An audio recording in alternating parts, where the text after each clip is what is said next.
ଆପଣ national ଆୱାର୍ଡ଼ରେ producer award ଅଛି କି କାହିଁ ନାହିଁ କହିଲେ?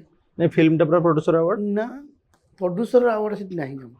ନା ଯେତେବେଳେ ବେଷ୍ଟ ଫିଲ୍ମ Best ସେଟା ତ film. ପ୍ରଡ୍ୟୁସର ବେଷ୍ଟ ଫିଲ୍ମରେ ପ୍ରଡ୍ୟୁସର ଯିବ କିନ୍ତୁ ପ୍ରଡ୍ୟୁସର ସ୍ପେଶାଲ ଆୱାର୍ଡ଼ ସ୍ପେଶାଲ ଗୋଟେ ଆପଣ ମେନସନ ପ୍ରଡ୍ୟୁସର ଏତେ ପଇସା ଖର୍ଚ୍ଚ କରୁଛି ଏତେ ଇଏ ମେନସନ କରୁଛି ହଉନି କାହିଁକି? କାହିଁକି? ବେଷ୍ଟ ପ୍ରଡ୍ୟୁସର ଗୋଟେ ହବା କଥା ନା ବିଜନେସମ୍ୟାନ ବିଜନେସମ୍ୟାନ ବିଜନେସମ୍ୟାନକୁ ଆୱାର୍ଡ଼ ନାହିଁ।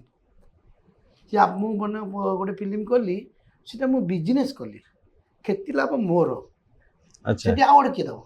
ମୋତେ ଆମକୁ କାହିଁ ଆୱାର୍ଡ଼ ଦେବେ? ଏଠି ଟ୍ୟାଲେଣ୍ଟ ଡାଇରେକ୍ଟରର ଟ୍ୟାଲେଣ୍ଟ ଆକ୍ଟରର ଟ୍ୟାଲେଣ୍ଟ ଟେକ୍ନିସିଆନଙ୍କର ଏଠି ପ୍ରଡ୍ୟୁସରର କିଛି ଟ୍ୟାଲେଣ୍ଟ ନାହିଁ। ପ୍ରଡ୍ୟୁସରର ଗୋଟିଏ ମାତ୍ର ଲକ୍ଷ୍ୟ କେବଳ ବ୍ୟବସାୟ ବ୍ୟବସାୟ ଏଠି ସେଇଟା ଯଦି ଭାବିବେ ତାହେଲେ ସିନେମା ଆଗକୁ ଭଲ ହବ। ଆଗ ଭଲ ହବ ପଇସା ବି କାହିଁ- ରିଟର୍ନ ଆପଣ ଆସିବ। ଭାବନ୍ତୁ ମୋ କଥାଟା ବୁଝନ୍ତୁ କାହିଁକି ସେଠି ନ୍ୟାସନାଲ୍ ଆୱାର୍ଡ଼ ରଖିନାହାନ୍ତି ବେଷ୍ଟ ପ୍ରଡ୍ୟୁସର ବୋଲି?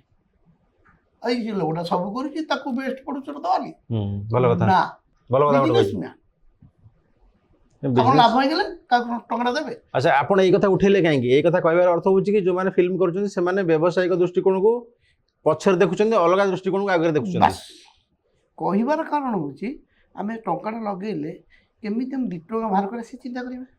ଆମର ଅଲଗା ଯେଉଁ କୌଣସି ବିଜନେସ୍ କର ସବୁଥିରେ ଲଗାଉଛି କିନ୍ତୁ ସିନେମା ବିଜନେସ୍ କାହିଁ ହେଉନି?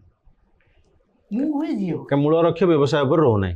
ମୂଳ ଲକ୍ଷ୍ୟ ବିଜନେସ୍ ଆମେ କରୁନେ। ଯେଉଁଦିନ ଭାବିବେ ଏଇଟା ବିଜନେସ୍ ବିଜନେସ ଭାବି ନ ଭାବିବାକୁ ଏଇ ଅସୁବିଧାଟା ଏଇ ହେଇଛି। ଅସୁବିଧାଟା ହେଇଛି। ମୁଁ ତ 17 ଥର ଭାବିକି ଷ୍ଟୋରି ଭାବିବି 17 ଥର ଫିଲ୍ମଟା ଚାଲିବ ନ ଚାଲିବ ମୋ ଲସ୍ ହେବ ନ ହେବ। ଆପଣ ବିଜନେସ୍ ମୁଁ ଲଗେଇଲି ମୁଁ କେଉଁଠୁ ଲୋନ୍ ଆଇଲି ଯେ ଏଇଟା ଆପଣ କେବେ ଜାଣିଲେ? ମାଇଣ୍ଡ ଗେମ୍ ପରେ ଆପଣ ଏଇଟା ଅନୁମାନ କଲେ?